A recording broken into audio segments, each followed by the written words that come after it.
Cristian Olivera, representante del Movimiento Homosexual de Lima, MOL, a Javier Monroe, representante de la Coordinadora Nacional de Derechos Humanos, a María Isabel Sedano, representante del LIV, que es el Movimiento de Lesbianas, y a George Liendo, representación del PROMSEX. Nos hemos permitido citarnos esta mañana para hablar sobre el problema que se ha presentado con relación a la aprobación que ha hecho la Comisión de Justicia de un proyecto de ley que hemos presentado de manera multipartidaria.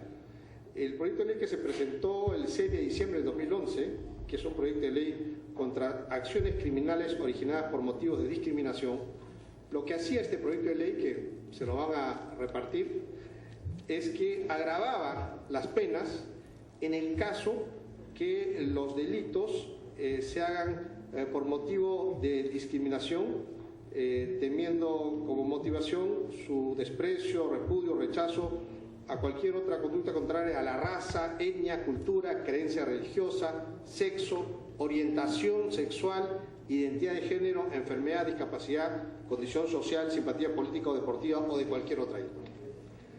Este proyecto de ley ha sido incluido en la Comisión de Justicia en la nueva ley que está por discutirse de repente mañana en el Pleno del Congreso, que es una ley que modifica el Código Penal y el Código Procesal Penal y de Ejecución Penal, donde entre muchos artículos, en el artículo 45, inciso 2, párrafo D, dice, recoge el proyecto de ley, efectuar la ejecución de la conducta punible bajo móviles de intolerancia y discriminación por razones de raza, color, sesgo, discapacidad, idioma, religión, opiniones políticas.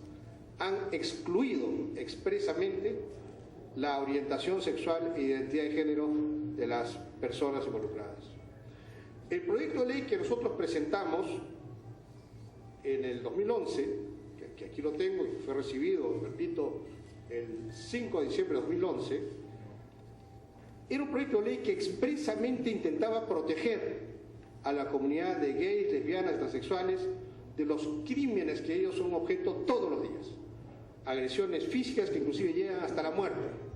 Y por lo tanto es una población vulnerable y el Estado está en la obligación de proteger a estas poblaciones vulnerables. No está en discusión si aceptamos o no aceptamos, si nos gusta o no nos gusta su estilo de vida.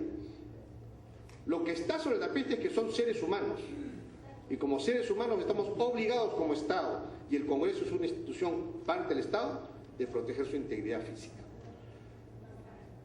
Lamento que la Comisión de Justicia haya omitido expresamente a este grupo, porque estamos hablando de principios cristianos como la no discriminación, como la defensa de la vida humana. Sin embargo, se omite este grupo, dejándolos desprotegidos, dando la impresión de que este segmento de la sociedad no debe contar con el apoyo del Estado ni debe ser protegido por el Estado. Ese mensaje es nefasto. Yo anuncio que en el Pleno, cuando se discuta esto, voy a proponer como cuestión previa que se vote la inclusión de este artículo. Y ahí tendremos el gusto de ver en la pantalla que tenemos en el Congreso qué congresistas van a votar a favor de resguardar la integridad física y la vida de este grupo y qué congresistas están en contra.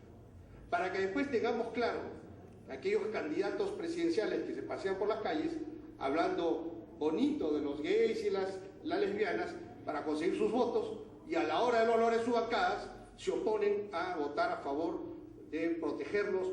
No estamos hablando de las uniones civiles, no estamos hablando del matrimonio gay, estamos hablando simplemente de que no los maten. Y ante eso, a mí me causa una rebelión terrible ver y sentir cómo hay personas en este Congreso que ese derecho a la vida se lo niegan a este grupo social. Quiero solamente para terminar decir que este proyecto de ley recibió un amplísimo apoyo cuando fue presentado. 26 congresistas lo apoyaron. La primera congresista que no dudó en firmarlo fue la congresista Verónica Mendoza. Y de su bancada también lo firmó la congresista Mávila León y nuestro fenecido congresista Javier de Canseco, que también era una persona que activamente impulsaba esta causa. Por supuesto están todos los congresistas de concertación parlamentaria que apoyaron esto, de Gana Perú, Zenaida Uribe, Santiago Castañodí, Ana Jara, Esther Saavedra, Sergio Tejada, César Irrupalla, también apoyaron este proyecto de ley. En Fuerza Popular apoyaron este proyecto de ley María Luisa Cuculiza, Kenji Fujimori, Leila Chihuán, Octavio Salazar, Carla Schaeffer, Pedro Espadaro, Aurelia Tan, Néstor Valqui.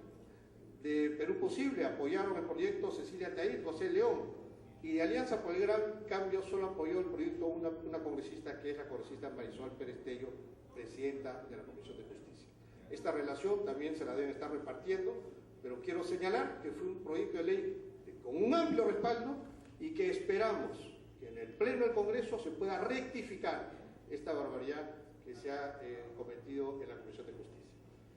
Dicho esto, dejo de usar palabra a la congresista Verónica Mendoza.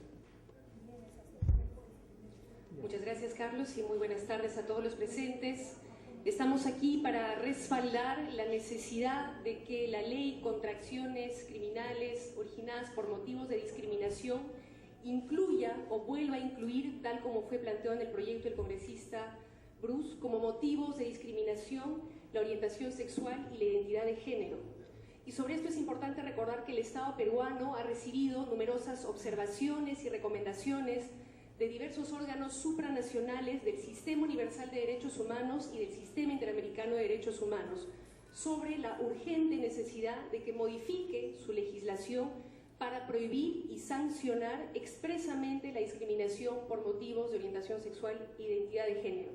Así lo hizo el Comité de Derechos Económicos, Sociales y Culturales, así lo hizo el Comité de Derechos Humanos, así lo hizo el Comité contra la Tortura, quienes han hecho recomendaciones expresas para que el Estado peruano tome medidas efectivas para proteger a la comunidad de lesbianas, homosexuales, bisexuales y transexuales contra agresiones, maltratos, detención arbitraria y para exigir que todo tipo de violencia contra estas comunidades sea investigada, enjuiciada y sancionada.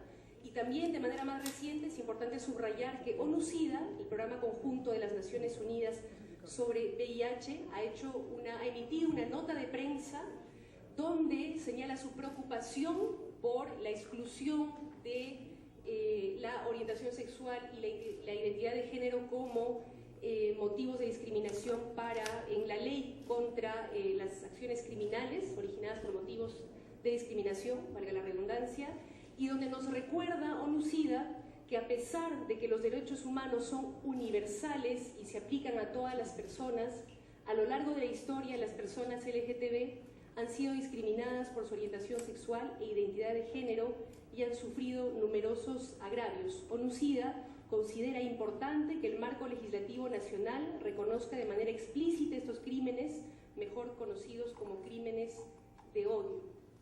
Por eso es que resultaría preocupante que el Estado peruano no respetara estándares internacionales en materia de derechos humanos que el propio Estado se ha impuesto soberanamente. Pero también resultaría vergonzoso, creo yo, para el Estado peruano que vayamos en materia de defensa y protección de derechos humanos en retroceso y a contracorriente de lo que viene ocurriendo en el mundo. Pero sería sobre todo, creo yo, un mensaje de indolencia, de indiferencia, de injusticia, de actitud antidemocrática, si como Estado no hiciéramos nada frente a una realidad que a veces llega a ser dramática. Entiendo que entre el 2008 y el 2012, entre 7 y 19 asesinatos por año han sido motivados por lesbofobia, homofobia y transfobia. Esto sin contar con los casos de golpizas, secuestros, torturas por motivos de orientación sexual e identidad de género. Y la pregunta de fondo es, ¿somos todos los ciudadanos iguales? ¿Tenemos todos los ciudadanos los mismos derechos? ¿O es que hay aquí ciudadanos de segunda categoría? La pregunta y la respuesta que nosotros damos desde el Frente Amplio es que por supuesto que todos los ciudadanos tenemos iguales derechos y es deber del Estado garantizarlos. En un país que se precia democrático e inclusivo, así es como debe ser, por eso respaldaremos la propuesta que hará el congresista Bruce en el Pleno cuando se debata este dictamen para que se vuelva a incluir la orientación sexual y la identidad de género como una razón de discriminación legislación en cuanto a las acciones criminales. Reiteramos nuestro respaldo, por supuesto, en defensa de los derechos de todos los